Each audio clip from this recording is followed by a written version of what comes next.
Dude, even when you just revved it up, it was still spitting shit out. It was still spewing water out. Oh my god.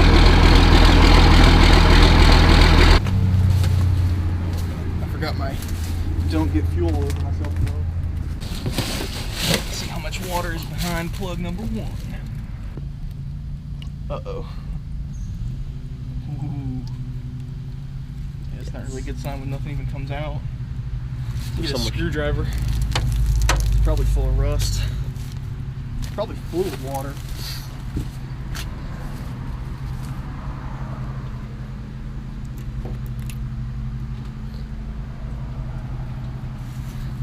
Oh, it's going now. Yeah, it's going now.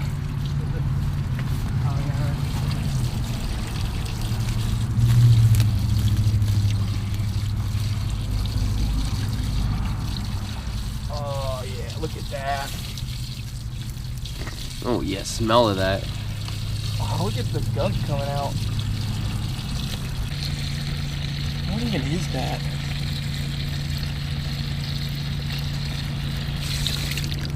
Oops. It's back in. Do you have an overfill? Yeah.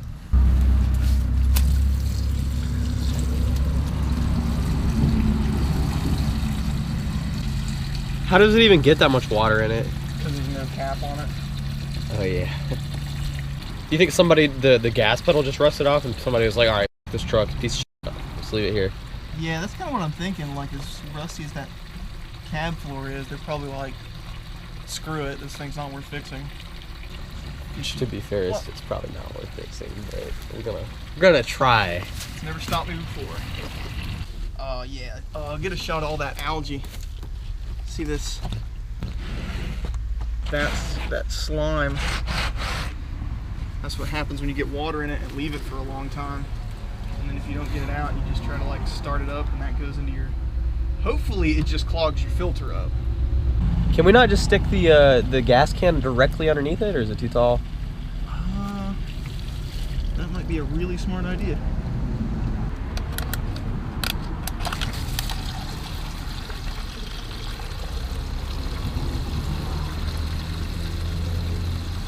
Pretty good idea, Jacob. That was a good idea.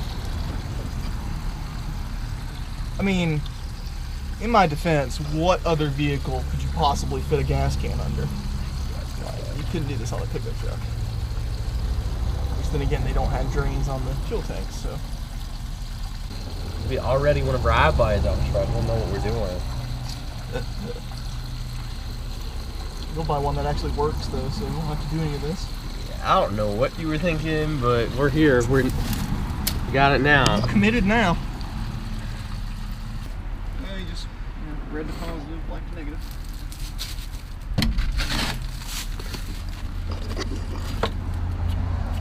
Sure, do it, yeah.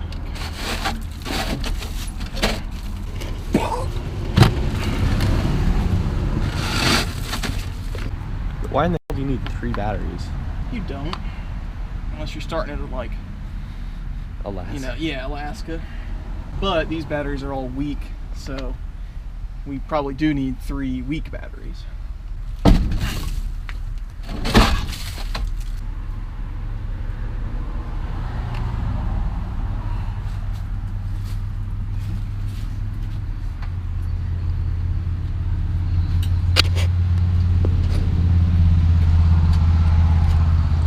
Play with the gear selector, make sure that's not the problem.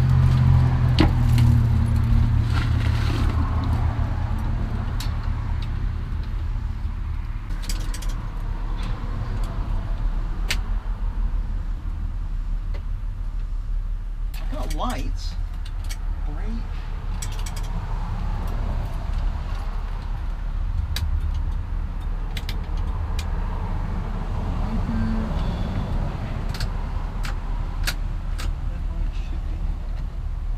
Is it something to do with your brakes? Like, I don't know.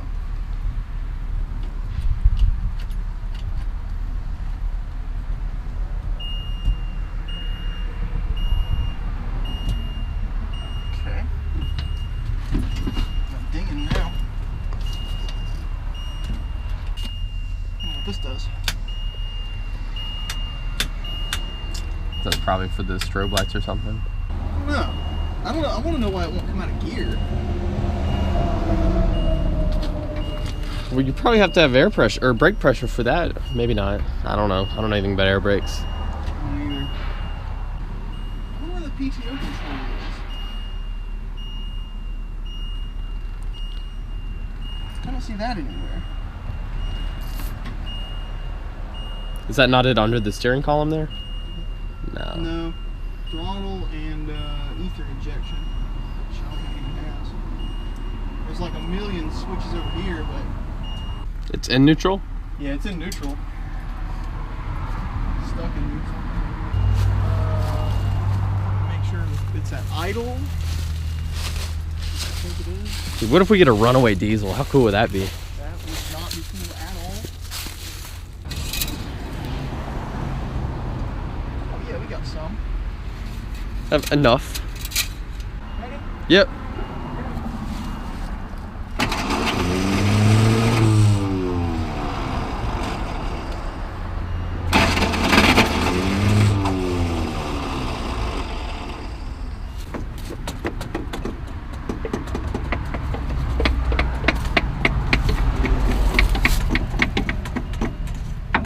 That did nothing. Clear. Yep.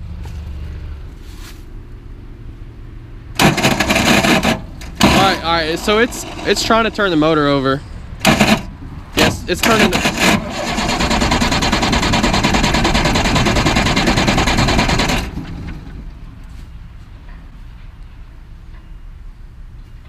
I saw some smoke.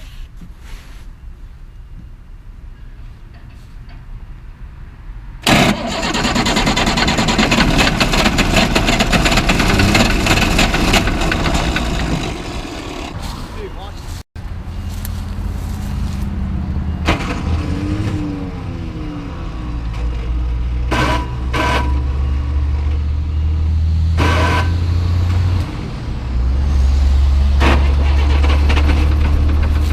Holy shit!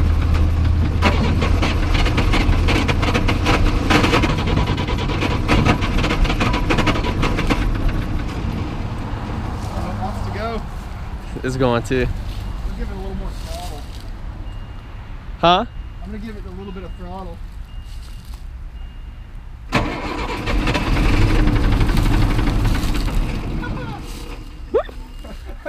Can't be good. How does that even I happen? don't know, because It's not upwards. sideways, so unless that's like coming out of the engine itself, but That would be awesome. It does sound like it's trying to start though. It's gonna head off here pretty soon.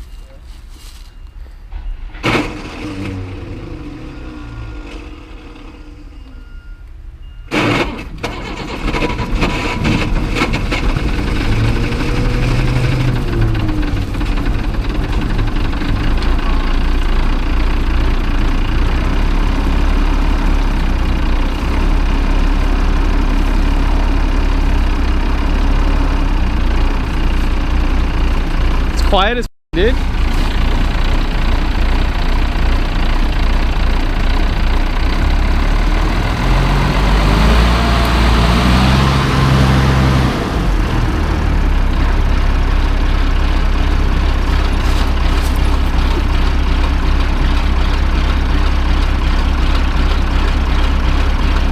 every warning light is on, but the oil pressure gauge is good, so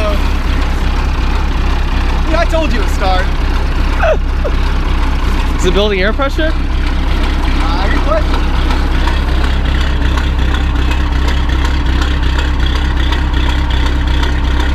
I think it is, but the gauge could just be broken. It's not got much. That's so sweet. Huh? Got some air pressure. Ooh. I'm trying to release the brakes, I guess. Alright, your truck's there. You okay with that? Yeah.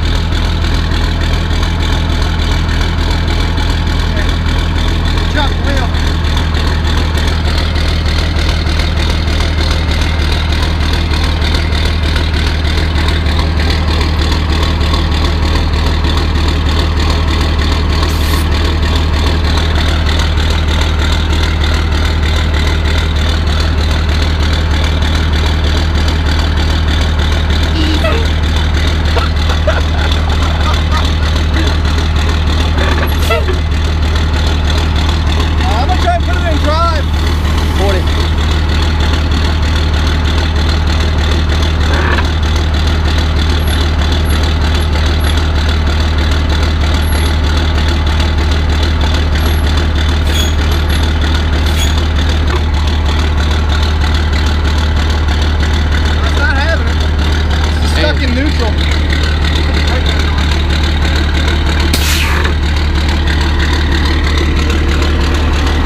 low-key quiet. Yeah, it is a lot quieter than I thought it would be. Yeah.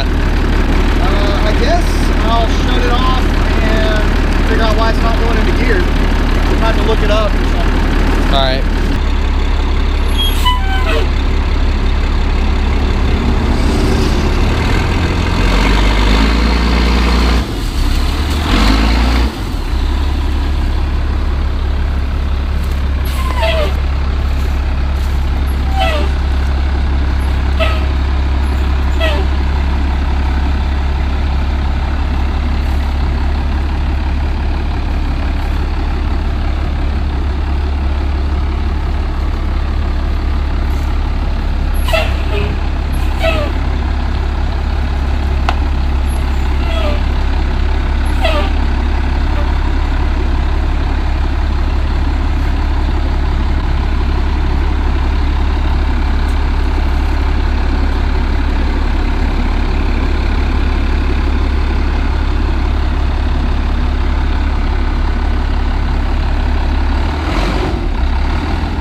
Hey, watch this metal over here. Hey! Hey!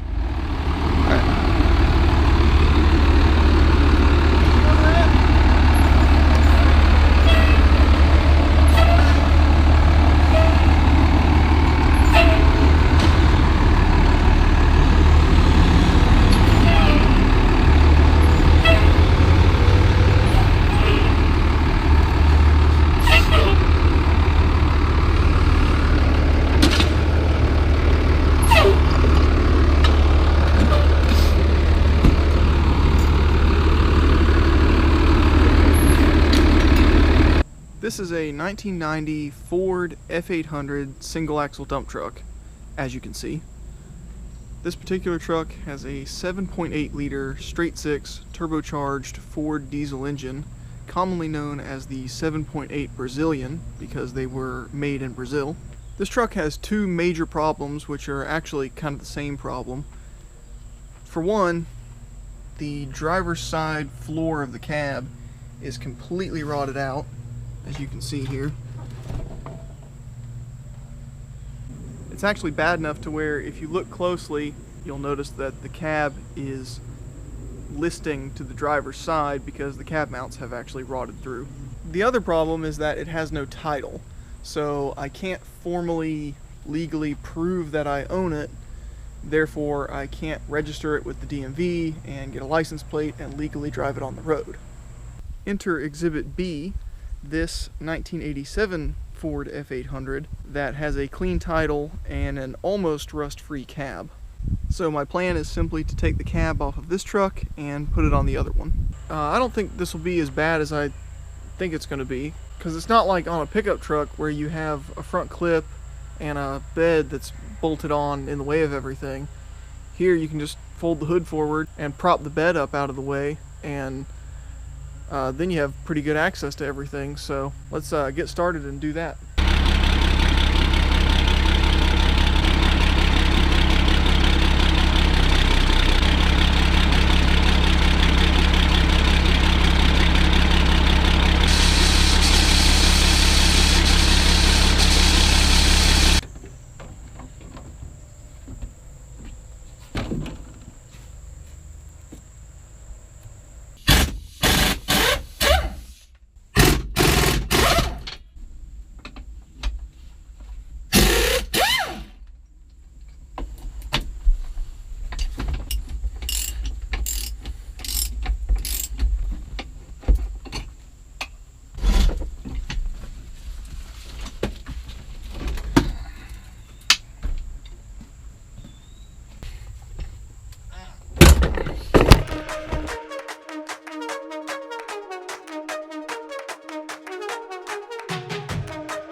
fantastically. I'm super happy with that. So now I guess I'll try to just get this cleaned up and straightened out and whatnot. But this is what it looks like without a cab on it.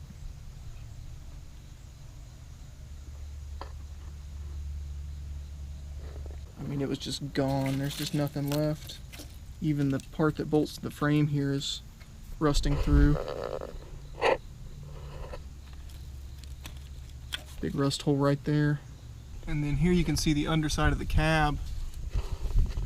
And all this white stuff here is like the insulation underneath the rubber pad in the cab. There's no metal. Like, here's some metal.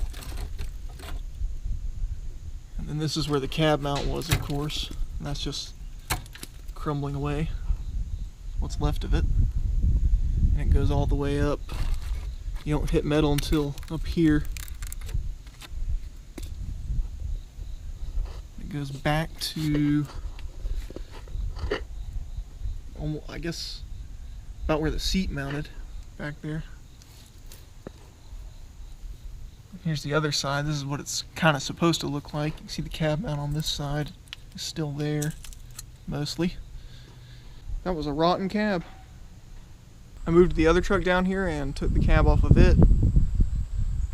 What I'm going to do at this point is start stripping down the dash here, because there's just some different stuff. Like the other truck is plumbed for trailer brakes, which this one is not. I want to change that. I know the foot valve in this cab is bad. There's something wrong with it, so I want to change that out to the other one. The other instrument cluster has less miles on it, so I want to use that. And I'd like to clean up this mess of wiring under here and make sure that that is all copacetic.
went ahead and just took the whole wiring harness out because the other wiring harness is different, and I figured it would be easier to just go ahead and swap the whole harness than to try to like cut it and splice it and make it work. But anyway, while I have the cab stripped down, now is a perfect time to fix some of these rust holes that are in it. It's not too bad. This is definitely the worst spot right here, but I mean, I don't want my wallet falling out of my pocket and through the floorboard while I'm going down the road, so I'm just gonna cut around it and weld some new metal in. At least that's the idea.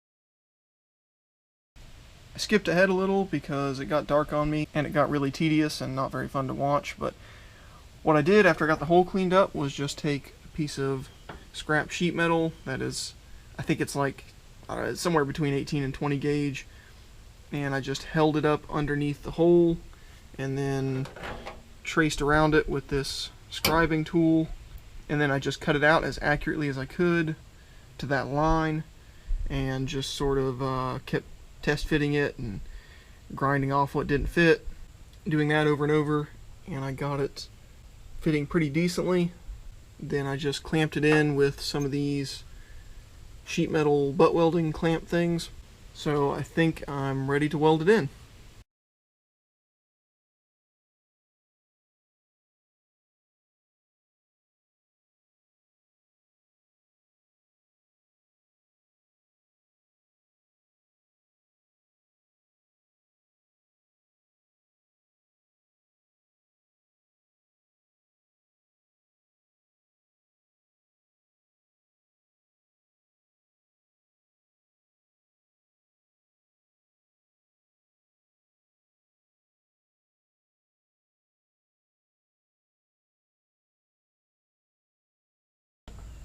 Well, it's better than it was. For some reason, the rest of the cab ended up sitting proud of the repair panel I made. I'm not sure how that happened. There's a few other holes on the passenger side of the cab here. I think I'll try to fix those as well while I'm in here. I've got these holes repaired now.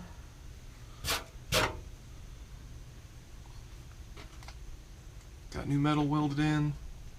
I couldn't figure out how to form the original concave shape that this cab mount had, like that one over there. So I just kind of made my own shape. I did a little more on this side as well. So that should be all the rust holes. I went ahead and stripped everything out of the other cab, so now I'm going to put this cab back together with the best parts from both.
So now that the cab is more or less ready to go back on the frame, I need to get the frame ready to receive it.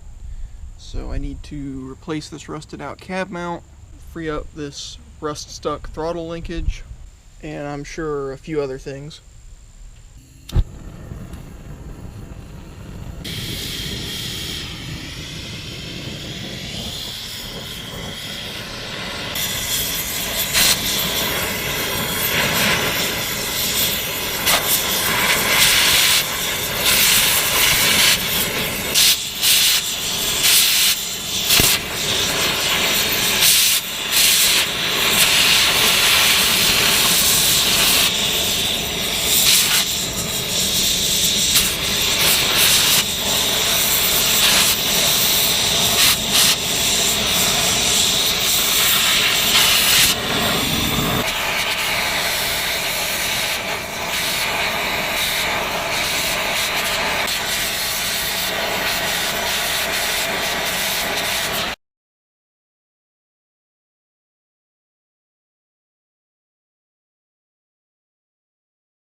I was going to try to take this off and take it apart and free it up, but it's welded on both ends. So I could take the bracket off that it's attached to, but that won't really help me much. So I'm just going to try and free it up with it on the truck.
Alright, I did a few things off camera, and I think I've got this thing done for now. Emphasis on for now, because there's still a million little things that it needs.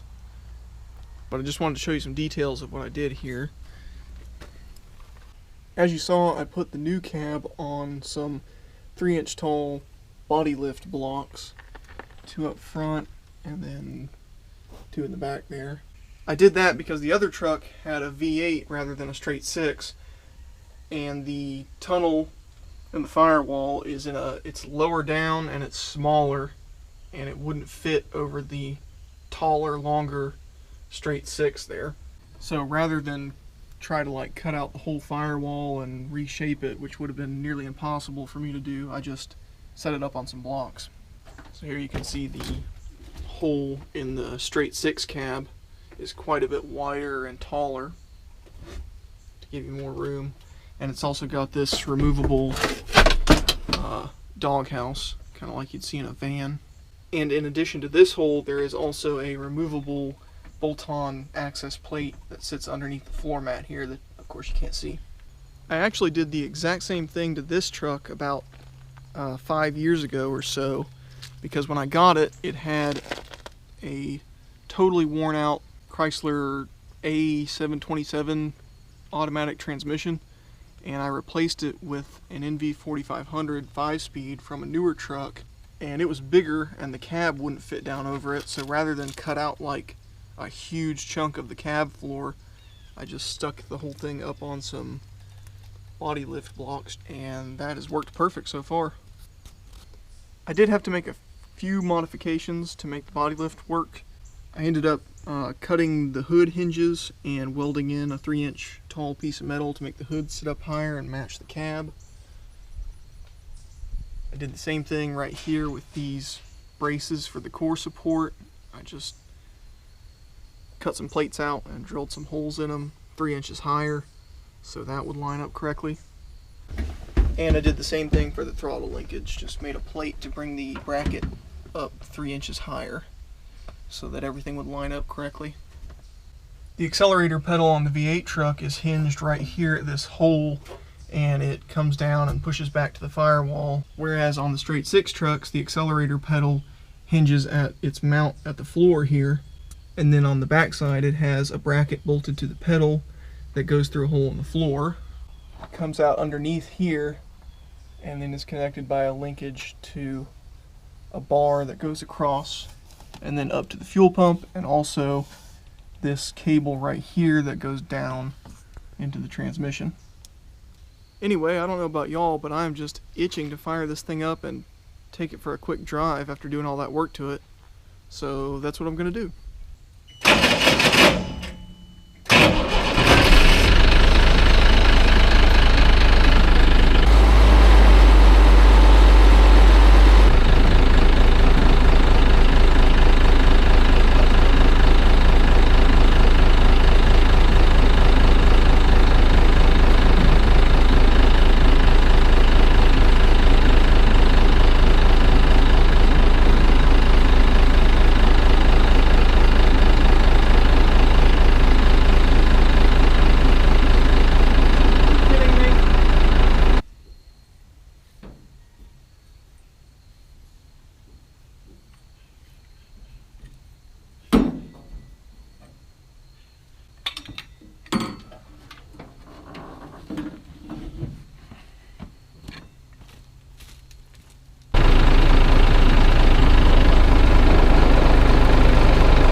other than me being dumb and neglecting to check how much fuel was actually in it, I think that was a resounding success. I think I'm going to go ahead and wrap this video up here. Of course, there's still an endless list of little stuff that this truck still needs, but the main thing was replacing the cab, and that's mostly done now. Now you might ask why I went to the trouble of swapping the cabs instead of just taking the bed off of that truck and putting it on the other one. There's several reasons for that, but the biggest one is that this truck had a 8.2 liter V8 naturally aspirated Detroit diesel, commonly known as the 8.2 fuel pincher or 8.2 Detroit, or I think several other names. These engines are basically terrible. They have a number of design flaws and weaknesses that can't really be worked around. They use an open deck block, which causes them to blow head gaskets constantly for no reason. They have a really complicated injection system that nobody can work on. I've heard they have weak bottom ends, and for how big they are, they really just don't make that much power. I mean, this one is naturally aspirated, so it kind of has an excuse, but even the turbocharged ones were not powerhouses. Additionally, this truck has an Allison AT545 automatic transmission, which does not have a lockup torque converter, so it's very inefficient. The person I got it from also kept the hydraulic pump for the bed. You can see the PTO output shaft there, and he kept the drive shaft and the pump. And he also kept a hitch off the back of it, but when he removed it, he kind of just cut it off very carelessly and cut into the frame some. This truck also has a weaker front suspension setup than the other one. You can see it has stamped sheet metal spring hangers and smaller springs, whereas on this truck you can see it has these cast spring hangers, larger springs, and also a larger front axle. So none of those problems individually would necessarily be a deal breaker, but put them all together and in the long run it just made more sense to fix up this truck. Anyway, thanks for watching.